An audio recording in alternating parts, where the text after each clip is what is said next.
إن الحمد لله نحمده ونستعينه ونستغفره ونعوذ بالله من شرور أنفسنا ومن سيئات أعمالنا من يهده الله فلا مضل له ومن يضلل فلا هادي له وأشهد أن لا إله إلا الله وحده لا شريك له وأشهد أن محمدًا عبده ورسوله صلى الله تعالى عليه وآله وسلم. أعوذ بالله من الشيطان الرجيم. بسم الله الرحمن الرحيم. يا أيها الذين آمنوا اتقوا الله حق تقاته ولا تموتن إلا وأنتم مسلمون. يا أيها الناس اتقوا ربكم الذي خلقكم من نفس واحدة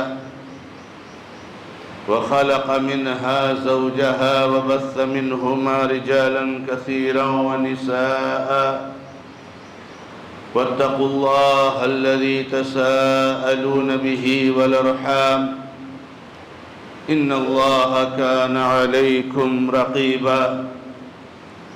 يا أيها الذين آمنوا اتقوا الله وقولوا قولا سديدا يصلح لكم أعمالكم ويغفر لكم ذنوبكم ومن يطع الله ورسوله فقد فاز فوزا عظيما.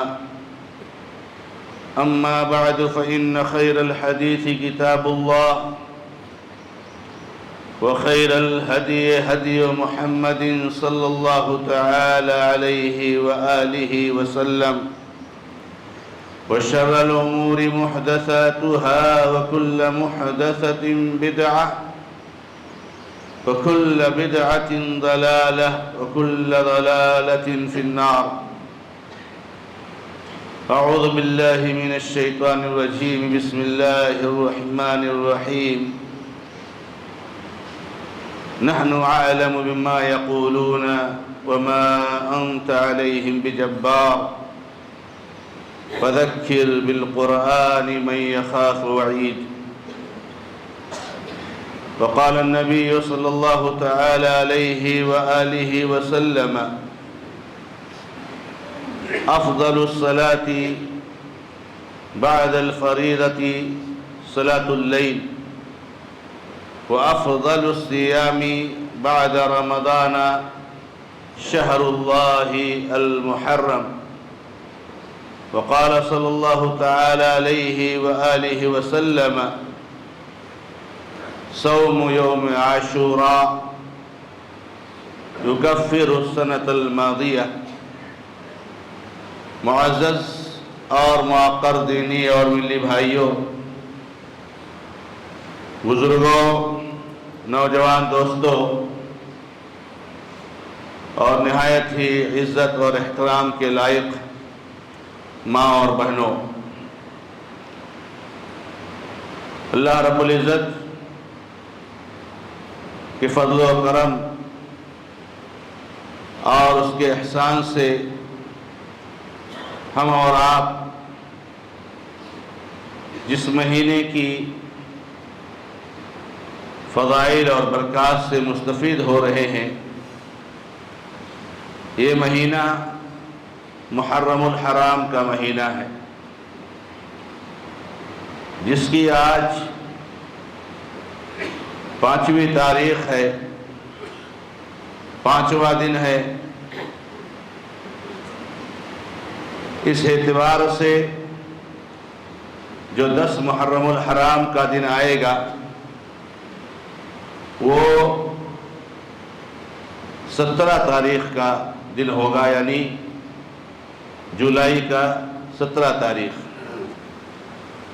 ہمیں اور آپ کو معلوم ہے کہ اللہ کے نبی محمد رسول اللہ صلی اللہ تعالی وسلم نے محرم الحرام کے بارے میں وضاحت فرماتے ہوئے اور اس کے برکات اور اس کے فضائل اور اس کی کتنی اہمیت اور اس کا کتنا مقام ہے، اس چیز کو واضح کرتے ہوئے آپ نے فرمایا ہے کہ فرض نمازوں کے بعد جو سب سے افضل نماز ہے وہ صلاۃ اللیل ہے، یعنی تہجد کی نماز، جس کو قیام لیل بھی کہا جاتا ہے، تہجد بھی کہا جاتا ہے، صلاۃ اللیل بھی کہا جاتا ہے۔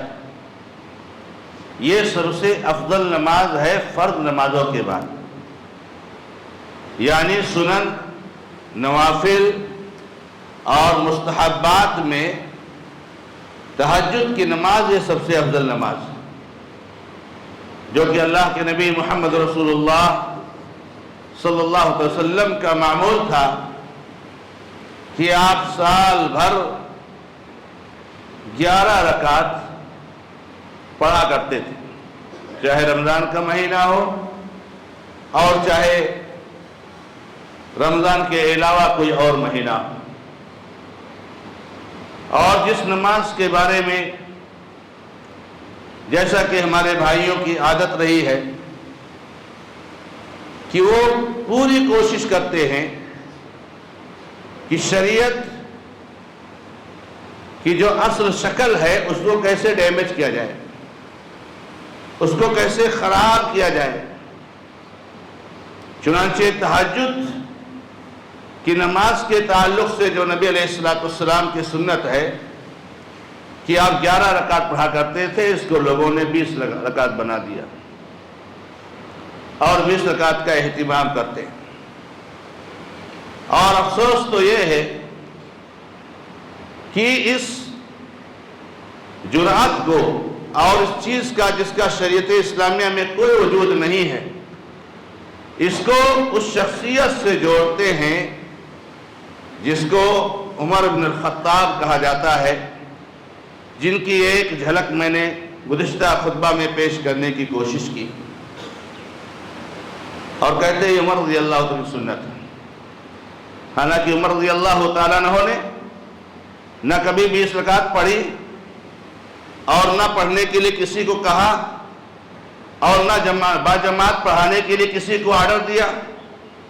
عمر رضی اللہ تعالیٰ عنہ اس سے ایسے ہی بری ہیں جیسے بھیڑیا یوسف علیہ السلام کے خون سے بری تھا۔ بھائیوں نے الزام لگایا کہ بھیڑیے نے یوسف کو کھا لیا، ہم کھیلنے چلے گئے تھے اور یوسف پر حملہ کر دیا، اور یہ دیکھیے اس کا کپڑا ہے، خون لگا ہوا ہے۔ حالانکہ بھیڑیے کیا تعلق ہے، انہوں نے سب یہ مکر و فریب کیا تھا۔ تو بہرحال عمر رضی اللہ تعالیٰ عنہ کو کوئی تعلق نہیں ہے۔ بہرحال اللہ کے نبی علیہ السلام کی جو سنت ہے وہ 11 رکعت ہے، اور اس وقت سے لے کر کے آج تک اور انشاءاللہ قیامت تک اللہ کے نبی علیہ السلام کی سنتوں کو سنبھالنے والے سنبھالتے رہیں گے، اور ان کے لیے بڑے شرف اور سعادت کی بات ہے۔ اللہ تعالی ہمیں اور آپ کو ان لوگوں میں سے بنائے۔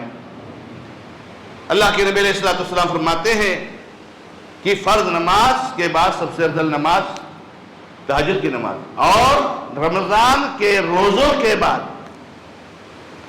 سب سے افضل جو روزہ ہے وہ محرم الحرام کے مہینے کا روزہ ہے۔ رمضان کا روزہ اس سال میں ایسا روزہ ہے جو ہمارے اوپر فرض ہے، باقی کوئی روزہ مستقل طور سے فرض نہیں۔ ہاں، آپ کسی روزے کو اپنے اوپر فرض کر لیں، جیسے آپ نظر مان لیں، یا آپ سے کوئی ایسی غلطی ہو جائے کہ جس پر کفارہ ہے، اور اگر آپ کفارے کے جو آپشن ہیں ان کو نہیں پورا کر سکتے ہیں سوائے روزہ کے، تو روزہ فرض ہے آپ۔ لیکن مستقلاً سالانہ طور سے اللہ تبارک و تعالیٰ نے صرف رمضان کا روزہ فرض کیا، اور اس فرض روزے کے بعد سب سے جو افضل روزہ ہے وہ اللہ کے مہینے، یہ بھی کہا اللہ کے نبی علیہ السلام نے کہ شہر اللہ، اللہ کا مہینہ، حالانکہ مہینے سب اللہ کے ہیں، اللہ نے ان کو پیدا کیا ہے، اللہ نے ان کو بنایا ہے، اللہ ہی ان کا مالک ہے، اللہ ہی اس میں تصرف کرنے والا ہے، اس میں کسی کوئی اختیار نہیں ہے۔ مہینے سب ہیں، وہ چاہے ذی الحجہ ہو، چاہے ذی القعدہ ہو، چاہے کوئی بھی مہینہ ہو 12 مہینوں میں سے، لیکن کہا اللہ کا مہینہ۔ علماء نے لکھا ہے کہ اللہ کا مہینہ اللہ کے نبی علیہ السلام نے کیوں کہا؟ یہ اس مہینے کی عظمت اور منزلت کو بیان کرنے کے لیے کہ اللہ کا مہینہ، جیسے اللہ تعالیٰ نے جب کسی قوم نے مطالبہ کیا تھا کہ اونٹ، حاملہ اونٹنی اس پہاڑ سے نکال دیجئے، نبی سے مطالبہ کیا تھا، ایمان لے آئیں گے، اللہ تعالیٰ نے فوراً وہ نشانی دکھا دی اور حاملہ اونٹنی پہاڑ کے چٹان سے نکل گئی۔ تو اس کو اللہ تعالیٰ نے قرآن میں کیا کہا؟ ناقۃ اللہ، اللہ کی اونٹنی، حالانکہ اونٹنی سب اللہ کی ہے، وہی ان کا خالق ہے، وہی ان کا مالک ہے، لیکن وہ اللہ کی اونٹنی، کیونکہ اللہ رب العزت نے اس کو ایک خاص انداز میں، ایک خاص وقت میں پیدا فرمایا تھا۔ ایسے ہی اللہ کا مہینہ ہے، اس کی کچھ برکتیں ہیں، ایسی بھلائیاں ہیں، ایسے فضائل ہیں کہ اللہ کا مہینہ سب سے افضل روزہ۔ اس سے علماء نے یہ فائدہ لیا ہے کہ محرم کے مہینے میں جتنا زیادہ آپ روزہ رکھ سکیں تو یہ سب سے افضل روزہ ہے۔ نفل کے طور پر آپ جتنا روزہ رکھ سکیں تو سب سے افضل روزہ پورے مہینے کا، 1 محرم سے لے کے 30 محرم یا 29 محرم تک پورے مہینے کا روزہ رکھیں۔ لیکن اگر نہیں رکھ سکتے ہیں تو جتنا رکھیں اتنا خیر ہے، اور اگر کچھ نہیں رکھ سکتے ہیں تو کم سے کم جو اس کا 1 دن کا روزہ ہے، جو مخالفت کی وجہ سے 2 دن کا روزہ ہو گیا، اس روزے کا اہتمام ضرور ہونا چاہیے۔ اللہ کے نبی محمد رسول اللہ صلی اللہ علیہ وسلم مدینہ منورہ جب تشریف لائے ہجرت کر کے، تو آپ صلی اللہ علیہ وسلم نے یہودیوں کو دیکھا کہ روزہ رکھتے ہیں، تو آپ نے یہودیوں سے پوچھا بھائی یہ روزہ کیسا ہے؟ تو یہودیوں نے بتایا کہ یہ وہ مبارک دن ہے اور وہ عظیم دن ہے 10 محرم کا دن، جس دن اللہ تبارک و تعالی نے موسیٰ علیہ السلام کو، یعنی جن یہودیوں کا دعویٰ ہے کہ وہ موسیٰ علیہ السلام کو نبی مانتے ہیں، حالانکہ ان کا کوئی تعلق نہیں ہے، نہ موسیٰ علیہ السلام کے نبی مانتے ہیں، نہ کسی اور نبی کو نہیں مانتے، یہ سب مکاری اور مکر اور فریب ہے، کچھ نہیں مانتے۔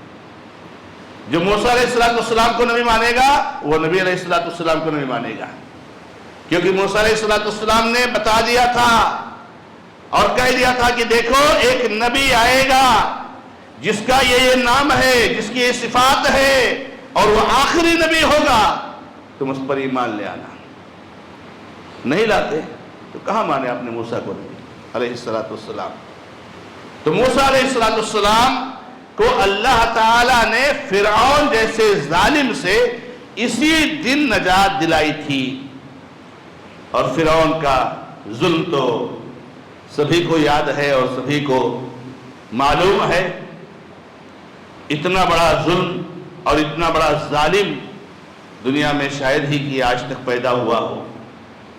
اس کے بعد تو بہت سارے چھوٹے چھوٹے فرعون پیدا ہوتے رہے، جیسے آج کا ہمارے وقت کا فرعون ہے، اللہ تعالیٰ اس کو غارت کرے اور اس کے ظلم سے پورے ملک کے باشندوں کو بچائے۔ تو ایسے فرعون بہت پیدا ہوتے رہے، لیکن سب مٹی میں ملتے جاتے رہے، اور انشاءاللہ مٹی میں ملنے کی شروعات ہو چکی ہے، اللہ تعالیٰ سے امید رکھتے ہیں۔ تو بہرحال فرعون کے ظلم سے اللہ تعالیٰ نے موسیٰ کو نجات دلائی تھی۔ کیسے دلائی تھی؟ اللہ تعالیٰ نے ایک دن کہا موسیٰ اپنے ساتھیوں کو لے کر کے بھاگ جاؤ، نکل جاؤ ملک سے، تمہارے خلاف بہت خطرناک سازش ہو رہی ہے، تم کو تمہارے ساتھیوں کو مار ڈالا جائے گا، تکلیفیں دی جائیں گی، نکل جاؤ، اللہ کا حکم ہے۔ موسیٰ علیہ السلام نکل گئے، تو فرعون نے ان کو دیکھا اور سنا کہ جب نکل گئے ہیں تو کہا چلو دیکھتے کیا ہو، انہم لشرذمۃ قلیلون، یہ تو تھوڑے سے لوگ ہیں، یہ کہاں بھاگ کے جائیں گے ہم سے، ابھی لے دھریں گے ان کو، ہماری یہ فوج ہے، ہماری یہ طاقت ہے، ہماری یہ شاہانہ سسٹم ہے، ہمارے پاس یہ دولت ہے، یہ کہاں جائیں گے، ان کی کیا حیثیت ہے۔ اس لیے کبھی کسی سے نہیں ڈرنا چاہیے، ڈرنا کسے چاہیے؟ اللہ رب العالمین سے۔ اللہ رب العزت اگر آپ کا ہے تو کوئی کچھ نہیں بگاڑ سکتا، لیکن وہ اگر آپ سے جو ہے ناراض ہو گیا تو پھر دنیا نہیں بچا سکتی آپ کو، دنیا نہیں بچا سکتی۔ اسی لیے کسی بھی سے مدد فلا تخافوہم وخافونی ان کنتم مؤمنین، ان کو مت ڈرو، ان شیطانوں کو، یہ فرعونوں کو مت ڈرو، مجھ سے ڈرو اگر ایمان والے ہو۔ تو بہرحال واقعہ لمبا ہے، میں نہیں جانا چاہتا، محرم کے تعلق سے گفتگو مختصر طور سے کرنا چاہتا ہوں۔ اللہ تعالیٰ نے تب جب فرعون نے پیچھا کیا تو جا کر کے آخر میں فرعون اپنے لاؤ لشکر کے ساتھ سمندر میں ڈوب گیا۔ وہ جو تاریخ تھی وہ 10 محرم کی تاریخ تھی۔ تو موسیٰ علیہ السلام بہت خوش ہوئے کہ اللہ تعالیٰ نے اس ظلم سے نجات دلایا، تو انہوں نے بطور شکریہ کے موسیٰ علیہ السلام نے روزہ رکھا۔ تو یہودیوں نے بتایا کہ ہم ان کی اتباع میں روزہ رکھتے ہیں۔ تو نبی صلی اللہ علیہ وسلم نے کہا صحابہ کرام سے، نحن احق بموسیٰ، کہ ہم تو موسیٰ کے زیادہ حقدار ہیں۔ موسیٰ علیہ السلام پر حقیقی ایمان رکھنے والے تو ہم لوگ ہیں، موسیٰ علیہ السلام کی حقیقی پیروی کرنے والے تو ہم لوگ ہیں، اور ہر نبی کی حقیقی پیروی کرنے والے ہم لوگ ہیں۔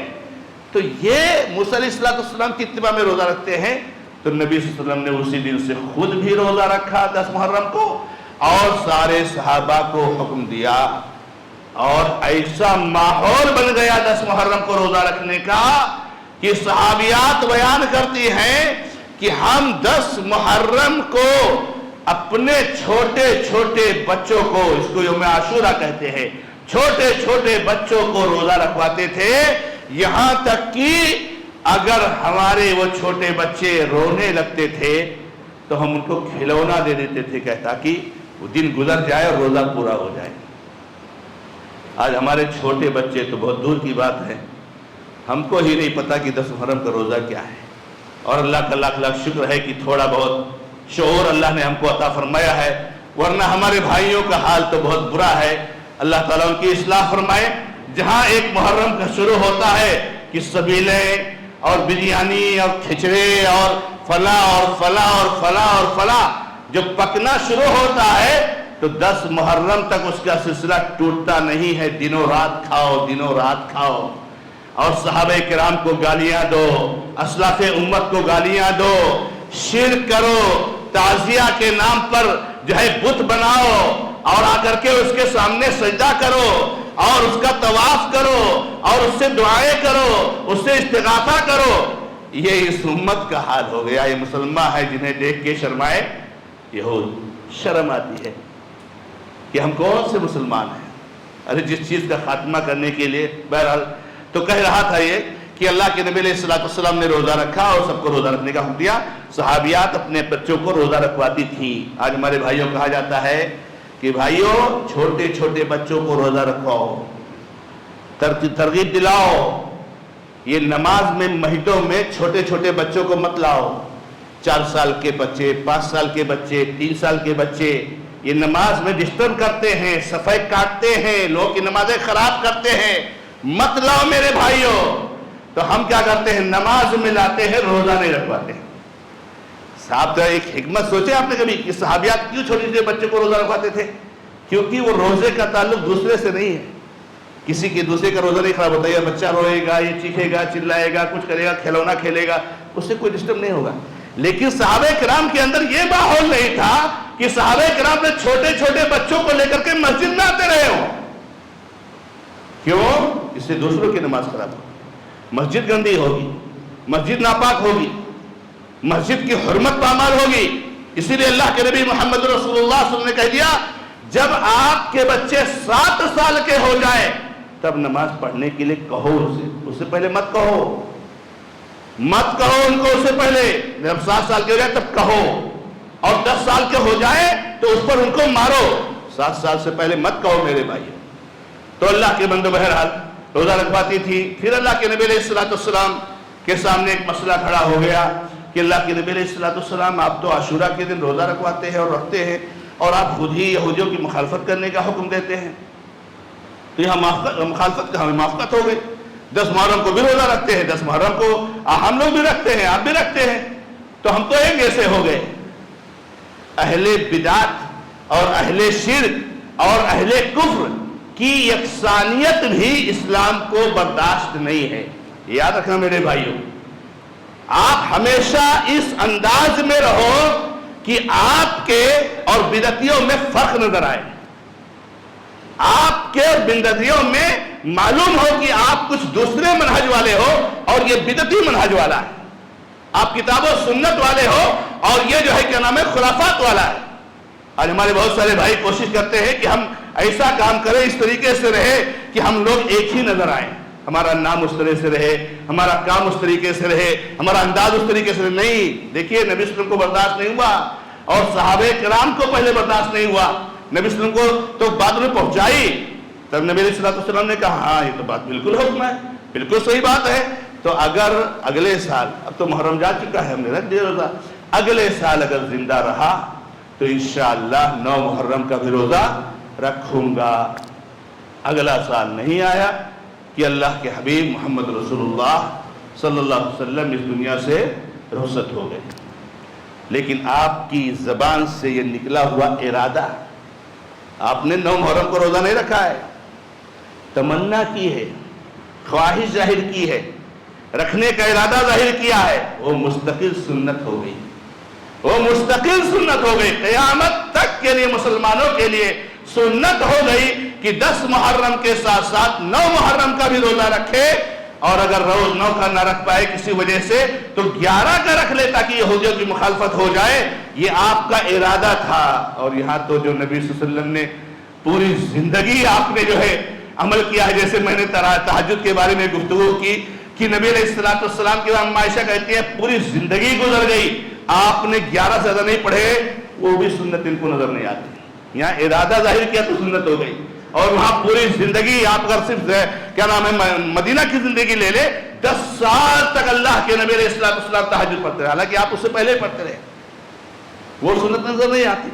تو میرے بھائیوں، ہمیں اور آپ کو یہ حکم ہے اور سنت ہے کہ 9 اور 10 کے روزے کا اہتمام کریں، جیسے کہ میں نے کہا 17 تاریخ کو یعنی بدھ کے دن 10 تاریخ جو ہے آ رہی ہے، اب 9 تاریخ منگل کے دن ہے، منگل اور بدھ کو روزے کا اہتمام کرنا چاہیے۔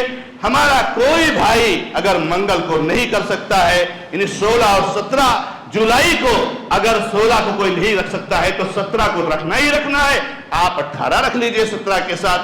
اللہ رب العزت سے دعا ہے کہ رب العزت ہمیں اور آپ کو اس سنت پر عمل کرنے کی توفیق عطا فرمائے۔ بارک اللہ لی ولکم فی القرآن الکریم ونفعنی وإیاکم بالآیات والذکر الحکیم، انہ تعالی جواد کریم ملک رؤوف رحیم۔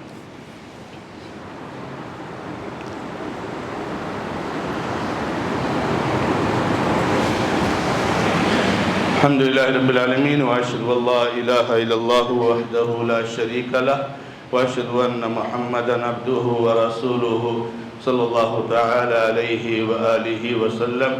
معزز اور معقر دینی اور ملی بھائیوں، محرم الحرام کے تعلق سے آپ کے سامنے اللہ کے نبی علیہ السلام کی سنت کو واضح کرنے کی کوشش کی گئی، اور میں ہمیشہ یہی کہتا ہوں کہ سنتوں کو جانیے، کس مہینے کے تعلق سے، کس دن کے تعلق سے، کس جگہ کے تعلق سے، کس مسئلے کے تعلق سے کیا سنتیں ہیں، آپ کے لیے بدعتوں سے بچنا بہت آسان ہو جائے گا۔ یہ میں اس لیے کہہ رہا ہوں کہ یہ محرم کا مہینہ اور خاص طور سے 10 محرم کا دن، یہ وہ دن ہے جس میں اتنی بدعتیں ہیں کہ آپ کو اس کو گننا شاید مشکل ہو جائے۔ ہر علاقے کی اپنی اپنی بدعت ہے، تعزیہ داری، ماتم، گالوں کو پیٹنا، اپنے آپ کو زخمی کرنا، اور جو ہے کیا مویلا کرنا، نوحہ کرنا، یہ سب کفریہ کام ہے۔ اللہ کے نبی علیہ السلام نے کہا میری امت میں 2 کام ایسے ہوں گے جو کفریہ کام ہے، اس میں سے ایک نوحہ کرنا ہے۔ لیس منا من شق الجیوب ودعا بدعوى الجاہلیہ وضرب الخدود، ہم میں سے وہ نہیں ہے جو گریبانوں کو پھاڑے، جو ہے کیا نام ہے پوری جاہلیت کی پکارے اور جو اپنے گالوں کو پیٹے، اپنے آپ کو زخمی کرے، اس کا اسلام سے کوئی تعلق نہیں ہے۔ ہمارے ان بھائیوں کو اللہ رب العزت سمجھ دے دے، اللہ شعور دے دے کہ کیوں اپنے آپ کو زخمی کر رہے ہو۔ آپ کے اس عمل پر 1 پیسے کا ثواب نہیں ملنے والا ہے، سوائے اس کے کہ پہاڑ جیسا گناہ آپ کی پیٹھ پر لاد دیا جائے گا۔ اور بڑی بات تو یہ ہے میرے بھائیوں کہ اس دن میں جس دن اللہ کے نبی علیہ السلام کی سنت کا احیا کرنا چاہیے، شرک اکبر کا کام انجام دیا جاتا ہے۔ یہ اپنے آپ کو سنی کہنے والے یہ شرک اکبر کا کام اس دن کرتے ہیں۔ یہ تعزیہ داری کیا ہے؟ تعزیہ داری حسین رضی اللہ تعالیٰ عنہ کی قبر شریف، اس پر جو گنبد بنایا گیا ہے، جو درگاہ بنایا گیا ہے، نہ معلوم کتنا انہوں نے ظلم کیا ہے اور کتنے لوگوں کے جو ہے کہ نام قبروں پر درگاہ بنائے ہیں، جبکہ اللہ کے نبی علیہ السلام نے سختی سے منع کیا ہے۔ اس کی شکل میں یہ لکڑیوں کے جو ہے کہ نام ہے چھوٹے چھوٹے ٹکڑے لگا کر کے یہ جوڑے جاتے ہیں اور پھر اس کو منقش کیا جاتا ہے اور اس کو چمچمایا جاتا ہے اور اس کے بارے میں عقیدہ رکھا جاتا ہے کہ اس میں روح حسین رضی اللہ تعالیٰ عنہ کی روح حاضر ہو گئی۔ اب روح آ گئی تو اس کا سجدہ کرو۔ سجدہ کرنا شرک ہے، کوئی غلط کام نہیں ہے، شرک ہے۔ شرک جس شرک کے بارے میں اللہ نے اعلان کیا ہے کہ شرک کرنے والا جہنمی ہے، اس سے دعا کرو۔ دعا کرنا غیر اللہ سے شرک ہے میرے بھائیوں۔ اس کا طواف کرو۔ خانہ کعبہ کو چھوڑ کر دنیا میں کسی گھر کا، کسی قبر کا، کسی جگہ کا طواف کرنا شرک اکبر ہے میرے بھائیوں۔ اور نہ معلوم کیا کیا خرافات کیے جاتے ہیں۔ تو اس لیے اور ہمارے بہت سارے محلوں میں، علاقوں میں، گاؤں میں مشہور ہے کہ 10 محرم کے دن اپنے اہل و عیال پر بہت زیادہ وسعت کرو، بہت زیادہ کھلاؤ پلاؤ، تو اللہ تعالیٰ سال بھر آپ کے اوپر وسعت کرے گا، کشادگی فرمائے گا۔ میرے بھائیوں یہ سب بدعات اور خرافات ہیں، ان کا تعلق سنت سے نہیں ہے۔ اس لیے اپنے آپ کو سنت کی حفاظت کرنے والا بناؤ اور اپنے آپ کو بدعتوں سے میرے بھائیوں محفوظ کرنے کی کوشش کرو۔ اللہ کے نبی علیہ السلام اسی منبر سے کھڑے ہو کر کے ہر جمعہ میں، ہر عیدین میں ڈراتے تھے اپنے صحابہ کو اور اپنے صحابہ کے ذریعہ پوری امت کو۔ لیکن افسوس ہے کہ اللہ کے نبی علیہ السلام جس چیز سے سب سے زیادہ ڈراتے تھے، وَشَرَّ الْأُمُورِ مُحْدَثَاتُهَا وَكُلَّ مُحْدَثَةٍ بِدْعَةٍ وَكُلَّ بِدْعَةٍ ضَلَالَةٍ وَكُلَّ ضَلَالَةٍ فِي النَّارِ۔ بالآخر بدعتوں کا ٹھکانہ جہنم ہے۔ نبی صلی اللہ علیہ وسلم ڈراتے تھے، آج اسی بدعتوں میں ہم پڑے ہوئے ہیں۔ اللہ تعالی ہماری حفاظت فرمائے۔ اعوذ باللہ من الشیطان الرجیم، بسم اللہ الرحمن الرحیم۔ ان اللہ وملائکتہ یصلون علی النبی یا ایھا الذین آمنوا صلوا علیہ وسلموا تسلیما۔ اللهم صل علی محمد وعلی آل محمد كما صليت على إبراهيم وعلى آل إبراهيم إنك حميد مجيد. اللهم بارك على محمد وعلى آل محمد كما باركت على إبراهيم وعلى آل إبراهيم إنك حميد مجيد.